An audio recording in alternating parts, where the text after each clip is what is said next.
Hello guys, for today's video, ang video ko sa buong nila na po yaga danay mula danay sa mga way pulos ng mga video bulaw. Kay maano talaga sa buong motivational video, motivation. Na balang ma-motivate kamo balang magpadayon sa inyong life, naupod niyo si Lord. Kay sa ato nakabuhi guys, may mga times gid nga malambot kita sa part nga makambal gid nga kamayo gid katama kay Lord, wala gid ginapabayaan. Hambal gani nila kung down ka nakatama, salig ka lang sa kay Lord kasi Lord may nami nga plano nga para sa imo. Kaghambal man nila, di ba?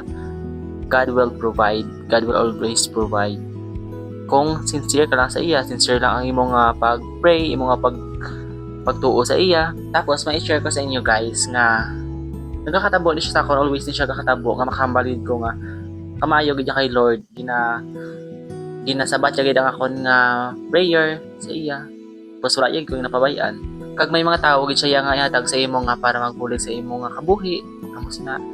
You know naman guys, diba sa akon mga videos ligad kabalon man kamo nga about sa amon akon nga life kung ano kabigado. And kagapon guys, kapaminsar ko kung paano ko paigo na akon allowance kay gamay as in gamay na lang gid akon allowance tapos kabalo man ka mga may scholarship ko pero na-delayed siya.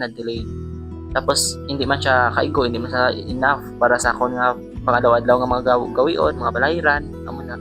So na-open up kami sa akong mga friends kagapon na ko paano kung siguro paigoon ng akong allowance tapos dugay pa malambot ang amon balang allowance sa scholar. Tapos number ko man sa ila nga daw nahuya ko mga sa kay mama. Syempre bisan si mama kung si mama or si papa da ako ng family pangayuan ko na sila guys kapangitag na sila ideya nga mahatagan ko balaw sa akong nga allowance pero napaminsan man ko nga syempre pigado kami. Tapos kung mga pagkuto sa ila si mama mangita naman kung sa di naman mangutang, o di ba? Di ko gusto daan nga problema pa sila, may manghut pa ko daan nga guys kila so kapangayo ko na balon. Tapos pagpuli ko kagapon guys salin sa eskwelahan may nag pop up sa akon bilang cellphone, may nag-send sa akon ng GCash. Tapos may nag-message nga doon nag-send siya sa akon 400. Tapos muto medyo nakibot ko kaya nagpasalamat. To guys, nagpasalamat ko katama kasi syempre mabuhinan budget ko sa katama tapos ma-budget ko sa hasta nga kung sa San Ogid man malambot ang amon nga allowance. At least medyo malawig-lawig siya, may mga gawi-gawion ko, may mga inubayad-bayad ko ano ang mga balayran. Pero nakachatting ko kay mama kagapon yung hambal ko kay mama nga akon nga allowance basi hindi na malambutan kung saan kami marilisan kay na-delay ang amon nga release kay wala pa sang nakapasa tanan sang requirements so amo na delay. Pero honestly gusto ko nga hindi na pala mangayo sa ila pero wala man ko choice amo na naligad.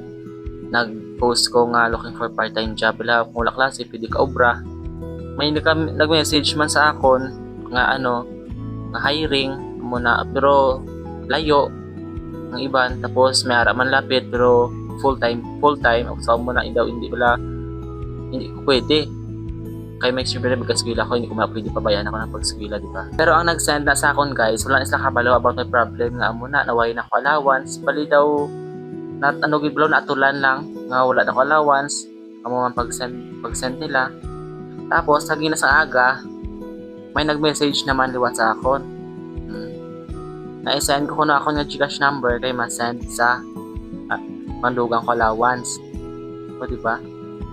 So, nagpaminsari ko nga nami gigali kong always pray, always sincere ba lang yung mga pag-pray sa Ginoo tapos kagapasalamat mga grasya. Amo na kagapasalamat din kuya kay mara gid nga mga tao nga handa ka ba lang nga buligan nga bisan makita mo sa akong nga post bala sa Facebook sa akong mga social media bala daw puro lango-lango. Tapos makita ko nila sa silahan nga daw kalabot tao nga daw ka happy lang daw ka chill lang kaboy daw wala lang mga problema pero deep inside daw syempre hindi naman na pwede nga kung ano ang ginabadyag tayo ipakita tayo sa public, di ba? Or tagit sila dalahigon na sila sa ato ng mga problema hindi na pwede, di ba nga dalahigon na sila naton man yung problema kita na yung malaya kung paano naton isolusyonan ang aton ng problema kaya aton niya, di ba?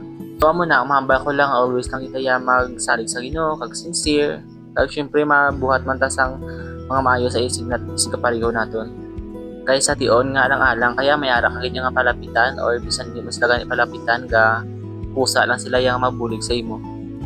So amo na, always pray lang gid sa Ginoo, kag salig lang sa iya, kag siyempre salig ka man sa imong mga kaugalingon eh.